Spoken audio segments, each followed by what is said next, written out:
clicking of my thumb, something wicked this way comes. Sweltered venom, sleeping got, boil them fast in a charmed pot. Eye of newt and toe of frog, wool of bat and tongue of dog. From vampire legends, we think of giant jungle bats as the winged spirits of the undead. Few creatures haunt us more. But now, a journey through the nighttime realm of these silent stalkers gives us a rare look behind the lore at the amazing world of the predatory bats of Belize.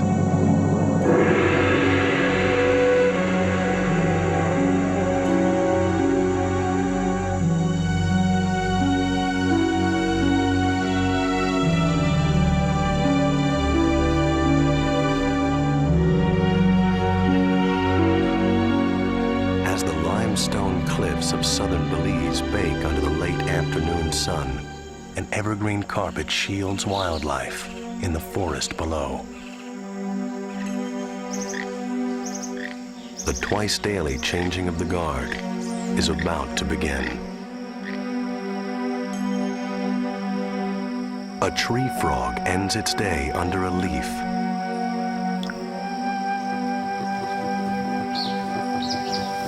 Peccaries will be sought after by blood-sucking bats, but for now, they forage in peace. The doves eat their day's last meal now. They'll seek shelter before nightfall, when hungry winged mammals take to the skies.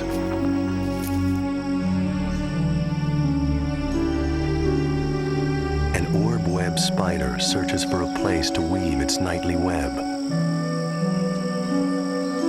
As two separate worlds briefly cross paths. In truth, the jungle never sleeps. Creatures of the day merely trade places with the beasts of the night. Years of rain have honeycombed these hills into ideal homes for millions of bats. Each demands a daily and specialized diet.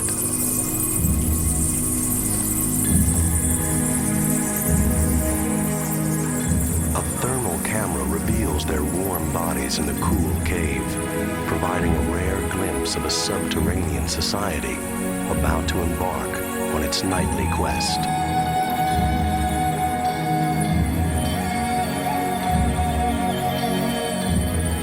With their radar alerting them to obstacles, bats easily navigate their inky black caverns. Only the youngest stay behind.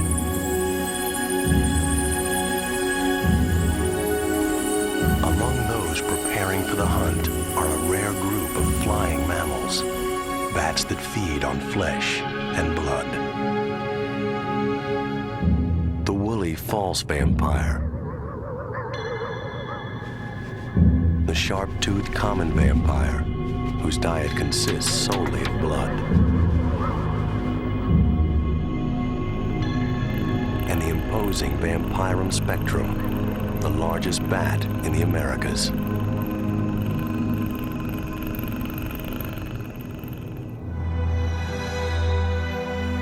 With its 3-foot wingspan, the Vampirum spectrum is a slow but graceful flyer. Guided by its keen hearing and sense of smell, he searches for rats. He crawls well too, sneaking up on his prey before pouncing. The rats have fled, but he detects another promising scent. On a branch above, doves have settled in for the night. They won't even hear him coming.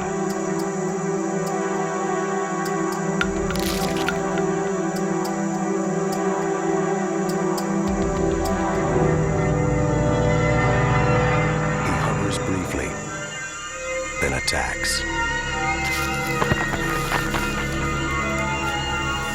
he always goes for the head, crushing it. Death is instantaneous.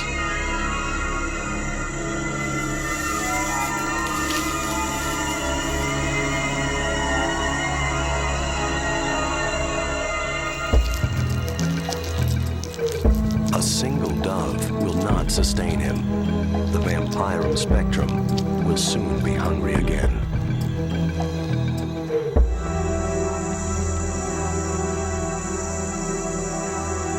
His much smaller relative is far more famous. The vampire bat survives primarily on other mammals' blood. Its victims can be 10,000 times its size. The bats live in small, close-knit groups. Many are related. Not yet 3 months old, the youngest will soon add blood to her diet of mother's milk.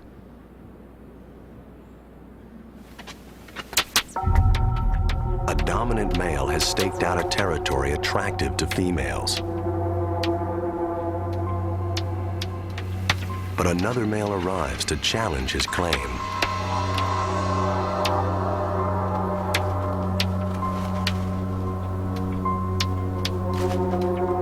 Vampire bats use their forearms, long thumbs, and feet to walk, hop, and fight.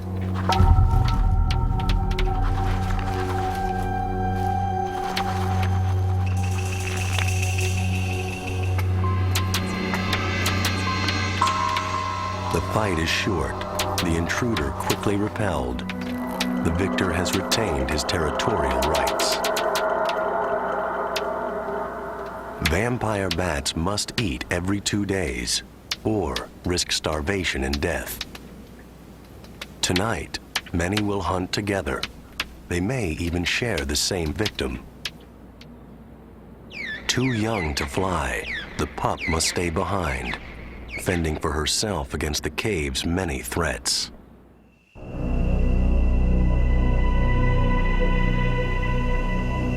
When night falls, the vampires take off after warm-blooded prey.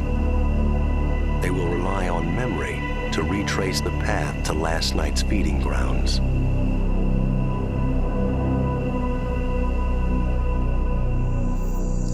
Along the route, unsuspecting peccaries enjoy a late dinner. Attracted by their noise and odor, the hungry vampires will make this their first stop.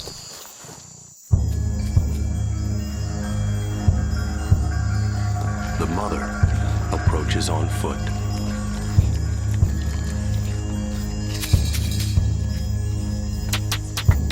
She must be careful. A 40-pound peccary can crush her easily.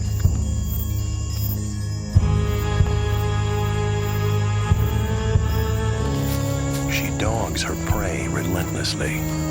She has a pup to nurse.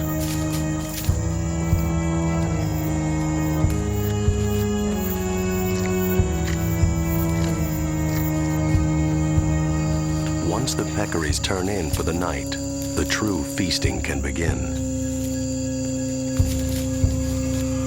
Near its hoof, she seeks out the flesh where warm blood runs close to the surface.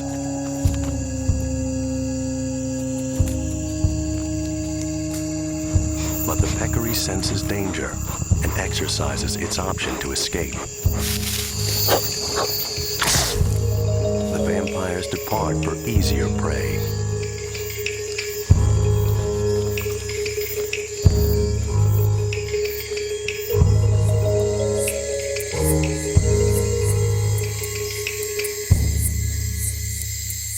As the evening wears on, the music of mating insects disrupts the forest air.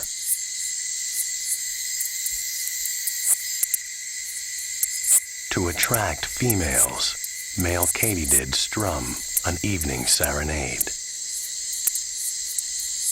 But tonight, an unwelcome visitor answers their call. A fringe-lipped bat arrives to quell the katydid chorus.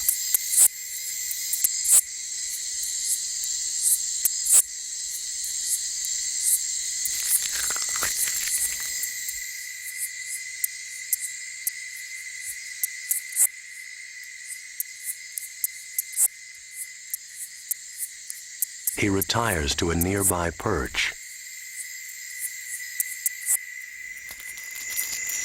He slowly chews each mouthful and spits out the wings. His acute hearing leads him directly to his next victim. He can crunch more than a dozen in one night.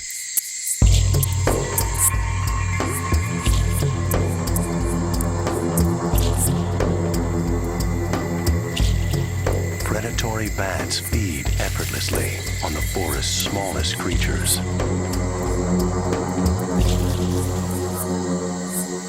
And in turn, some of the forest's smallest creatures sometimes feed on bats. Above a forest trail, an orb-web spider weaves a sticky web. It learned long ago to catch moths here, and its net is so strong and wide, it can also capture much larger prey. It can even snare a bat. The spider waits in the center of its web for the inevitable strike.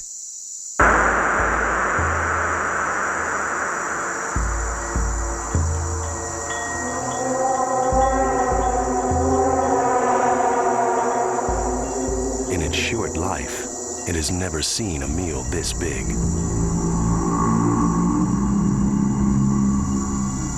Just moments ago, this Myotis bat was snatching mosquitoes from the forest air.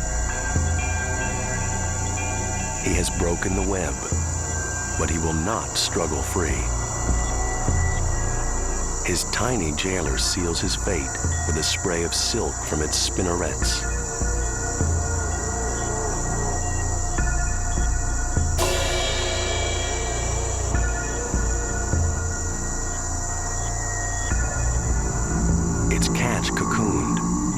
With quick, venomous bites. Even humans do not easily shrug off this spider's sting.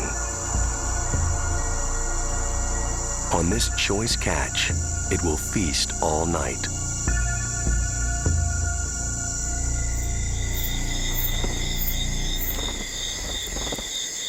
Nearby, fruit bats dance above a rare find of their own, a ripe papaya.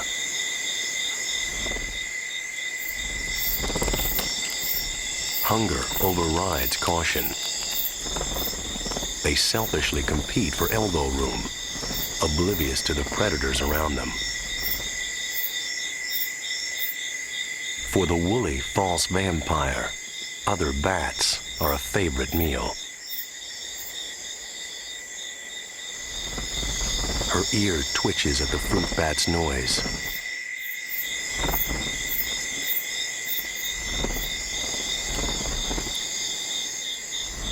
The woolly waits for the optimum time to strike.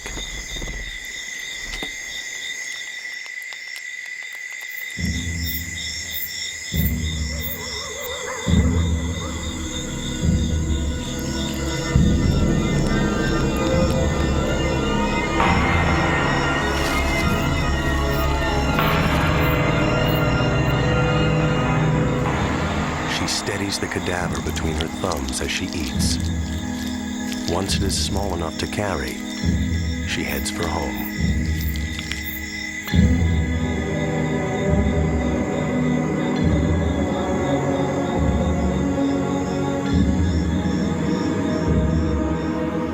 One of the forest's largest bat predators has been satisfied.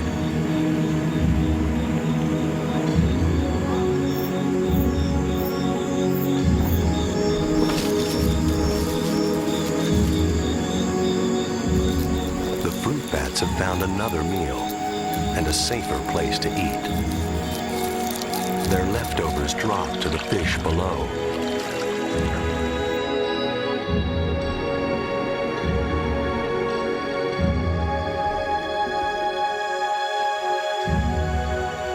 And the noise is music to the ears of another predator that lives nearby.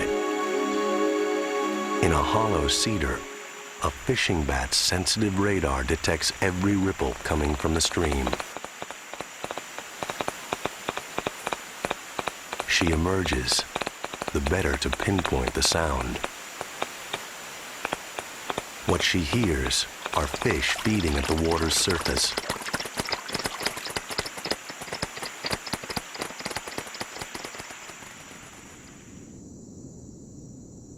Inside the tree, her hungry pup waits. Too young to fly, he hangs upside down, virtually helpless. One day he'll learn to put long legs and enormous claws to better use. In a marvel of timing and aerial agility, the bat rakes its claws across the water when fish are just below the surface.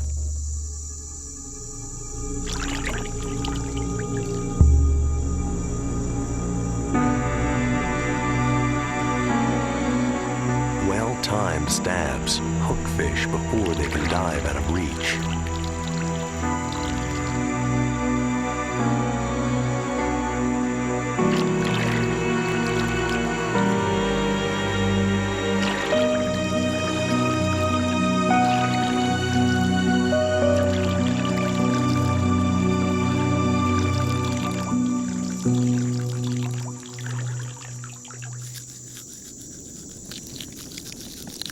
She stuffs her elastic cheeks, quickly devouring food her body will convert to milk for her pup.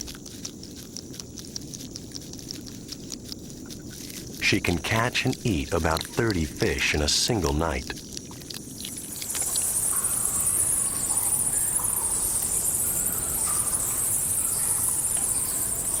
Few bats survive by fishing, but plenty of fish will eat bats.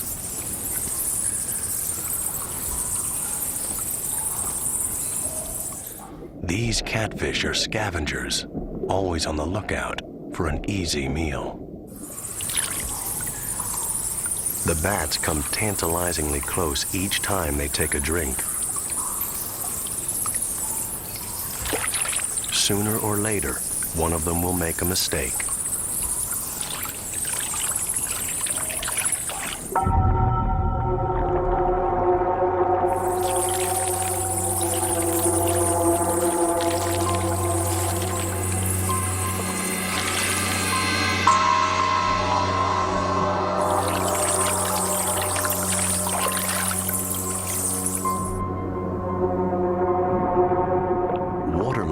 And tiring rapidly, it cannot scale the slippery rock.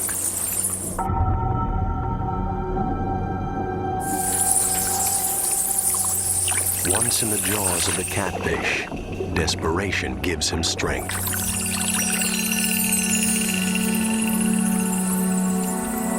He is a survivor.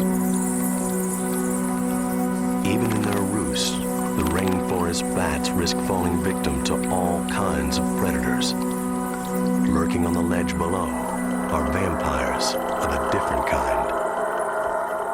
Bloodthirsty assassin bugs. In the wee hours of the night, an assassin bug hides her eggs. Some are hatching.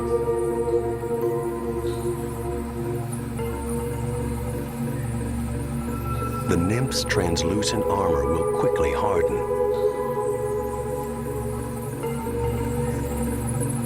But right now, it must have the blood of a vertebrate.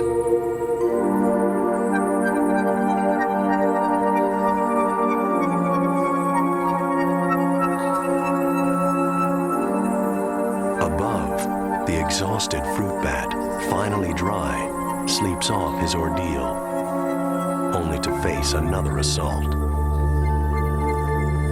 The assassin nymph, like the vampire bat, senses its victim's body heat. It punctures the bat's wingtip with its needle-like nose. Its saliva acts as an anesthetic. The bat feels no pain.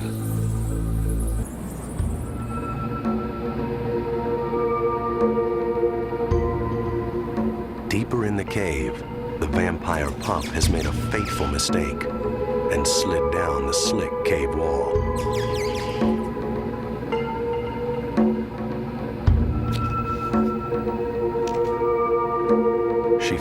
herself caught on a ledge at the wrong end of a bloodsucker's siphon.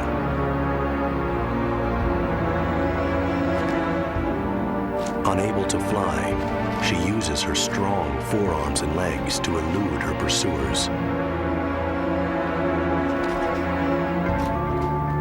But the steep walls make escape difficult. Her cries will go unanswered until her mother returns from the hunt.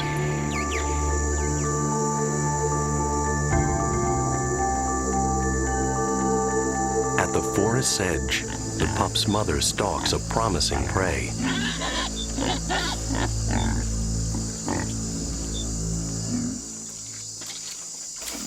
For these bats, a pig is a feast. The only question is where to start.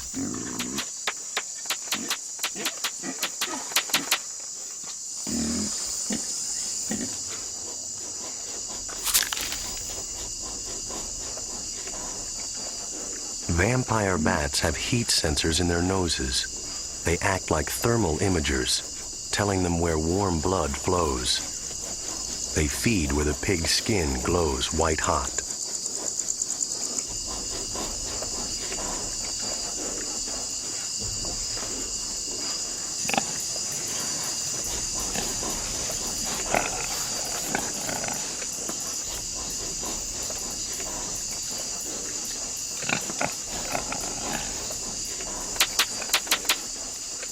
As fine as razor blades, the vampire's incisors cut painlessly. The pig scarcely objects.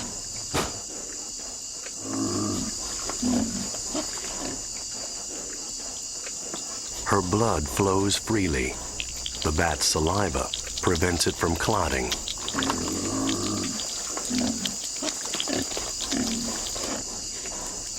With each sip, a blood drop runs up a groove on the underside of the bat's tongue. Undisturbed, a vampire can dine for a full half hour. Drinking half her weight in blood, the mother becomes too heavy to fly. She urinates. In a month of nightly feedings, 5 vampires can consume almost a gallon of pig's blood.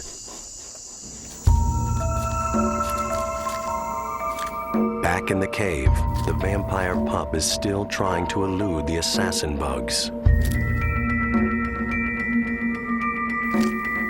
She retreats from her tenacious pursuers by scaling the cave wall, backwards.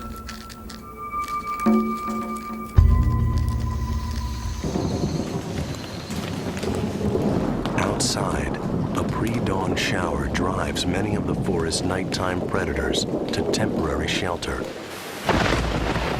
Bats don't fly in the rain.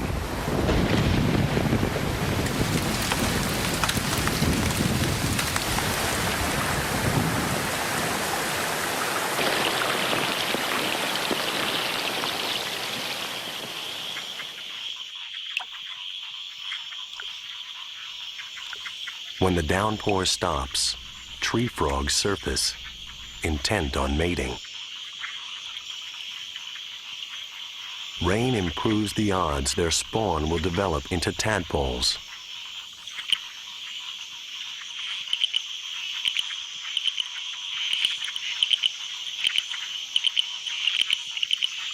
The frogs' mating songs also court danger.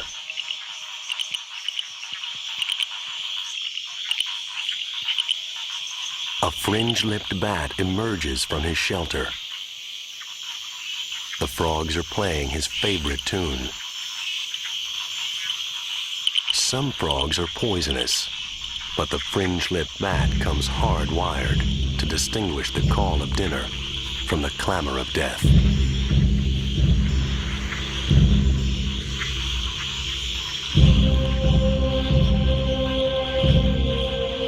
He can identify and avoid poisonous frogs just by listening to their calls.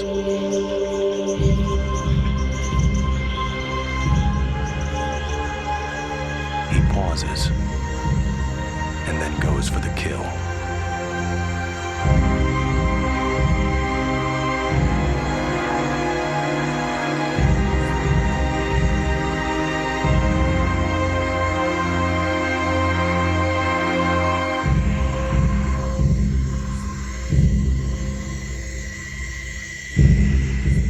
As the night draws to a close, the fringe-lipped bat takes his last meal back to his roost.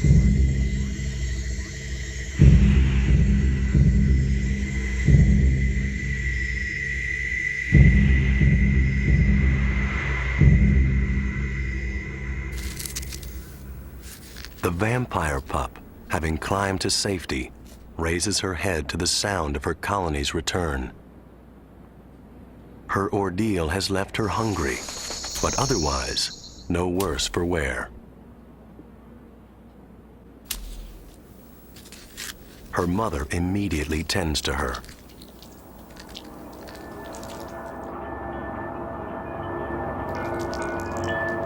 Vampires nurse their young for as long as 9 months, creating a strong bond between mother and pup. Group members often groom one another. Some regurgitate blood dinners to relatives or intimates who have hunted with less success. Such sharing is virtually unheard of elsewhere in the wild. The vampire pup nestles against her mother as the group settles in for a long day's nap.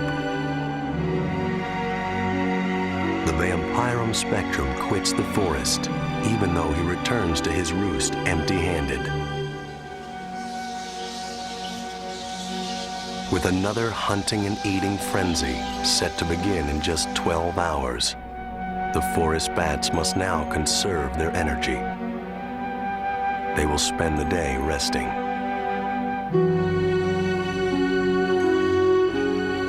The last stragglers wander home well before dawn.